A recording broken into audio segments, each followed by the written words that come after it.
Welcome to Dual Reads, where we decode deep ideas and break down big books one page at a time. Today, we're exploring Grant Cardone's The 10X Rule. And honestly, it's a book that radically challenges how many of us think about achieving real, extraordinary success. Yeah, it really is. It's kind of a foundational text for anyone looking to seriously amplify their aspirations, you know? Cardone's core idea isn't just about working harder, though. It's more about fundamentally recalibrating your entire mindset. Right. He basically says if you want true success, you need to set targets 10 times what you initially think you want, and then commit to actions 10 times what you imagine it will take. 10 times both. Wow. Exactly. He calls it the holy grail for those who desire success, partly because it forces you to understand the actual level of effort and thought required to guarantee results, not just hope for them. Okay. And that's what we're here to do today for you listening, to really unpack those critical insights from the book.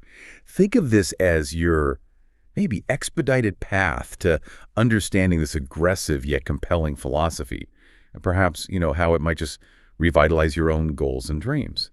So let's jump right in.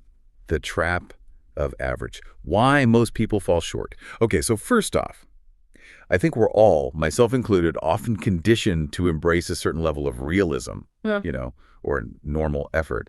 But this book really pushes back against that, doesn't it? It suggests that aiming for average is, incredibly risky. It absolutely does. And that's one of its most compelling, if maybe unsettling insights. Cardone introduces what he calls the 4 degrees of action. 4 degrees, okay. Yeah, you've got doing nothing, retreating, taking normal action, and then massive action. And the truly eye-opening part, for me anyway, is his argument that normal levels of action are actually the most dangerous. More dangerous than doing nothing, really. Yeah. He argues, yes, they're a failing formula, he says, because they keep you just afloat enough so you don't realize you're actually sinking, or at least treading water going nowhere. It's a tough pill to swallow, isn't it? Because normal sounds safe. It sounds, sustainable.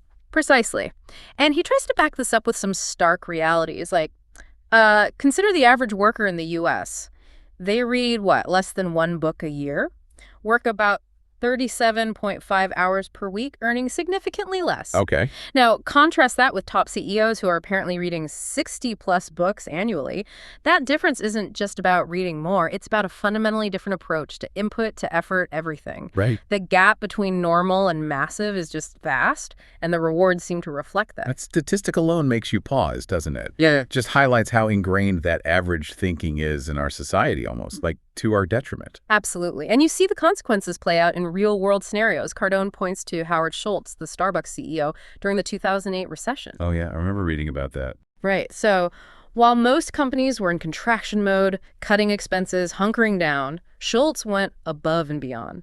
He was traveling the country, showing up at stores at 9 p.m.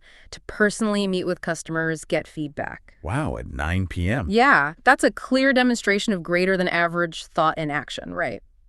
And it didn't just help Starbucks weather the storm, it actually helped them achieve strong growth during a really difficult period. That's a powerful lesson right there. It makes you reflect on your own life, where might you be taking just normal actions without even realizing the inherent risk or maybe the missed opportunities that come with settling for that comfortable average.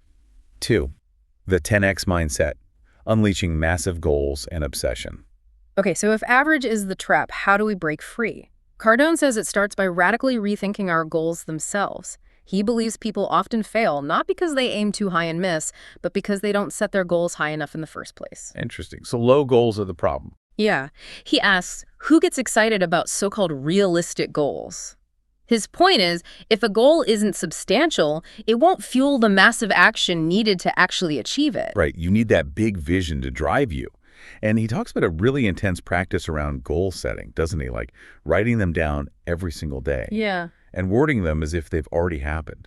What's the psychology behind that? Well, the daily repetition and phrasing goals in the present tense, like I am or I own, it's all about internalizing that future reality, making it feel inevitable. It's not just a wish, it becomes more like a declaration, almost programming your subconscious.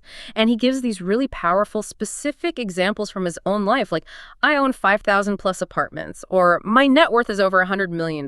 Wow, big numbers. Huge number. Even personal ones like my marriage is alive and healthy. It's about applying that 10X scale to everything. And apparently his biggest regret, not setting targets 10 times higher right from the very beginning. Seriously, even higher than those. Yeah. He states it pretty plainly. Small thinking has and always will be punished. The universe, he kind of implies, doesn't reward timid aspirations. Small thinking has and always will be punished. It's a stark phrase. And it leads perfectly into his idea about obsession, right? Obsession isn't a disease, it's a gift. Which is interesting because, in a world that champions work-life balance, intense focus can seem like a problem. How does he suggest we reframe that drive? It's a really profound reframe, actually. He points out that natural, inherent obsession is something we all start with as kids, right? That complete preoccupation with whatever captures their interest. Totally. My kid right now with dinosaurs. Exactly. But society, he argues, tends to suppress this innate drive as we mature. We label it unhealthy or too much. Cardone argues this intense singular focus isn't a flaw, it's the crucial fuel for 10x goals and the massive actions required to achieve them. So he's saying we need to kind of reclaim that childlike intensity, but channel it with adult focus. Precisely. And he highlights this paradox. Often, the people initially labeled off-balance or work-addicted Are later called geniuses once they achieve extraordinary success. Wow, that's so true. We really do judge passion differently before and after success, don't we? We absolutely do. Cardone suggests embracing that unconventional drive isn't just okay, it's necessary for truly massive achievements. It's about figuring out when intense focus is, like a destructive imbalance versus a necessary, maybe temporary obsession needed for extraordinary breakthroughs. 3, the battle plan. Domination, commitment, and expanding horizons. Okay, so once you've embraced this 10x mindset, what's the actual strategy? Cardone's philosophy here gets pretty provocative. He says, competition is for sissies. Whoa. Okay, tell me more about that. He argues your aim shouldn't be to just compete in a crowded market. It should be to dominate your sector completely. You want your name or your brand to become so synonymous with your field that when people think of X, they automatically think of you. Like Kleenex for tissues or Google for search. Exactly like that. Think IBM back in the day with PCs or Xerox with copiers, that level of dominance. That's a bold vision, moving beyond competition entirely. Yeah. Can you give us a concrete example of this domination strategy in action? Maybe one of his only practices you mentioned from the book. Absolutely. He talks about consulting with a dental implant company. Their competitors were, struggling with follow-up. It's a common bottleneck. Right. Cardone's approach was radical. He proposed what he called only practices, things only they would do. So they started calling clients back literally as they were walking out the door. No way. Like immediately. Immediately. Managers using cell phones, leaving messages like, please come back right now. I have something you absolutely must see. It wasn't just good follow-up. It was relentless, unexpected, kind of overwhelming. I bet. And the result, nearly 50% immediate returns to the store, with 80% of those becoming buyers. That's not just competing better, that's actively dominating the sales cycle. Wow, that's aggressive, but you can't argue with those results. And then he challenges another common business, saying undercommit and overdeliver, right? He says go all in and overcommit instead. Why does he see the usual way as backward and ridiculous? Yeah, he really pushes back on that. He argues that undercommit and overdeliver basically sets a low bar for yourself. It's a safe conservative strategy. Instead, he believes that overcommitting, publicly declaring a massive target, committing to a seemingly impossible deadline, forces you to naturally overdeliver. How so? Because, he argues, your creativity and energy aren't like limited poker chips you spend carefully. When you're forced to meet a huge commitment, they expand to meet the challenge. You can always go all in again, he asserts. For Cardone, the supply of effort and ingenuity is effectively limitless when it's fueled by those huge 10x goals. That's a really powerful reframing of how we view our own capacity, isn't it? Sort of limitless potential. And building on that, he talks about expand, never contract, which seems especially relevant during uncertain economic times. While most people retract and play it safe, 10Xers do the opposite. Exactly. Cardone sees economic downturns not as times to pull back, but as these unique opportunities to aggressively expand your footprint and grab market share. While everyone else is shrinking their ad budgets, maybe laying off staff, reducing their visibility, the 10Xer doubles down. It's counterintuitive, but makes sense. It's a totally countercyclical strategy, leveraging the fear and contraction in the market to actually gain a huge competitive advantage. And he has a pretty compelling personal story about this, doesn't he, from the last big recession? He does, yeah. When his own company's revenue shrank like everyone else's, instead of cutting staff or promotion, the usual moves, he made this audacious choice. He cut his own salary significantly. and redirected those funds towards more advertising, more marketing, and increased staff demands.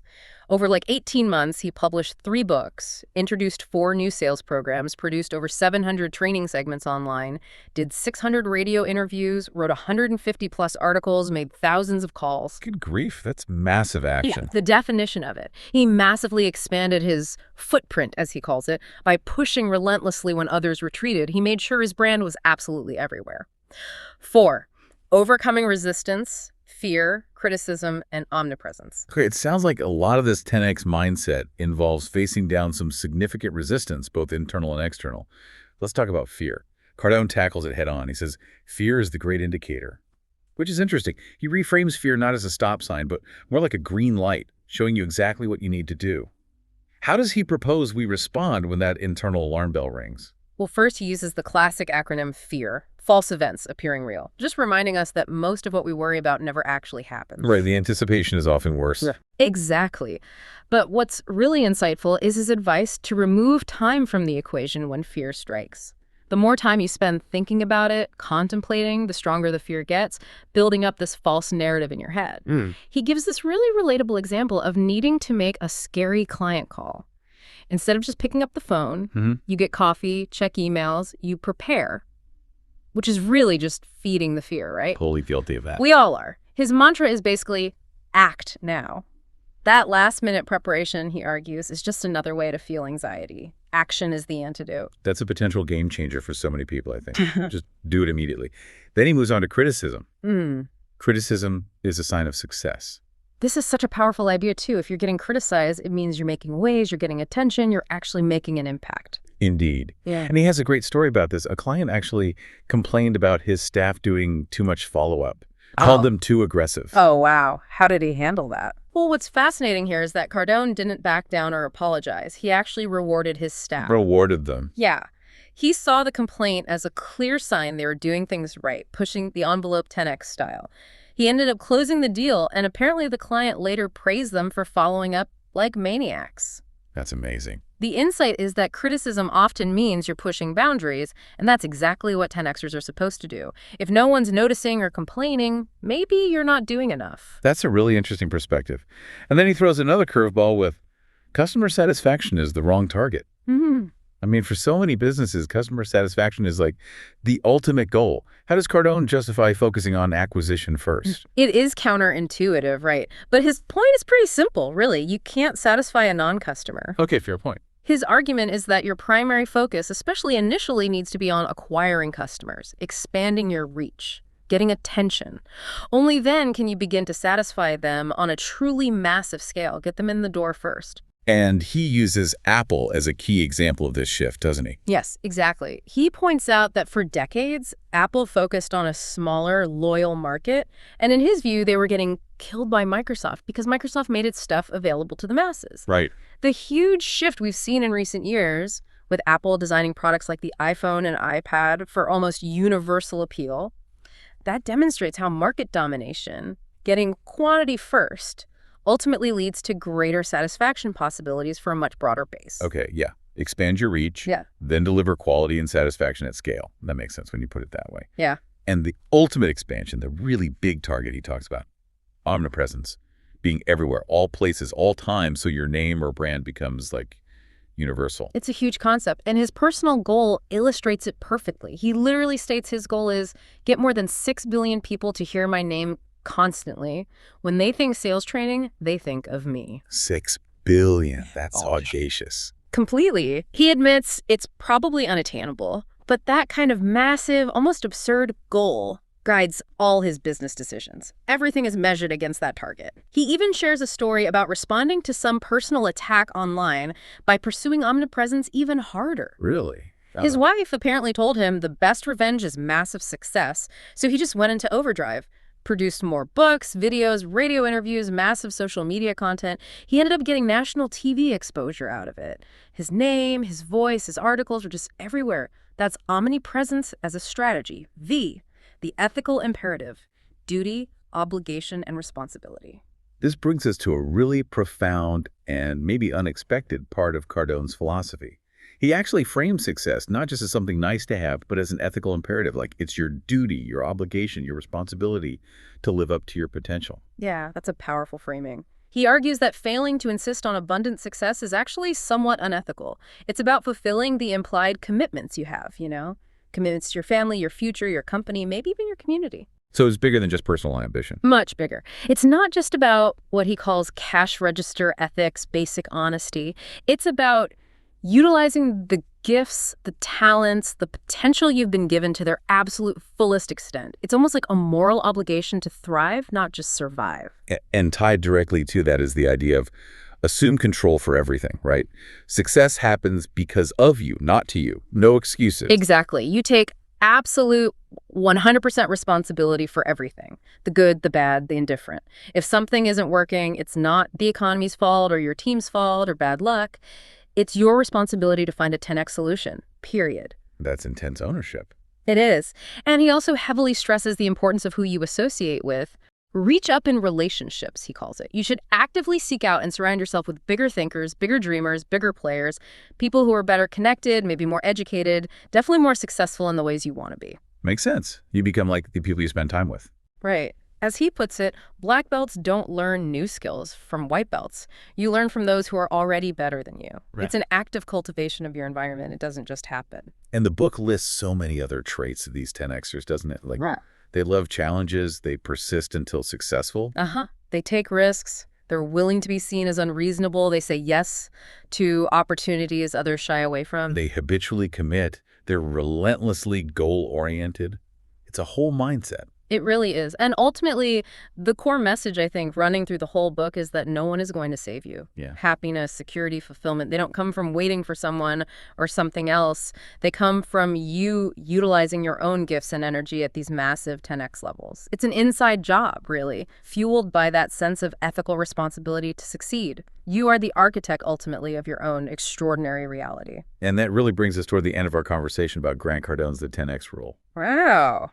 We've definitely explored some truly challenging concepts today. From recognizing that subtle trap of average thinking to embracing genuinely massive goals, understanding obsession maybe as a gift, not a flaw, and even reframing things like fear and criticism as fuel for your journey towards domination and omnipresence. It's a lot to take in. It really is. So maybe the final thought to leave you with, building on Cardone's ideas, is this.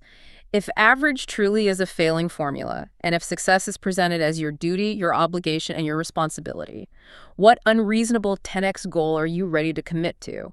And maybe more importantly, what massive action will you take, starting now, to create a reality you've maybe only just begun to dream of? That is a truly provocative question for all of us to reflect on. Thank you so much for joining us for this conversation today. We really hope these powerful ideas inspire you to think and maybe act just a little bit bigger in your own life.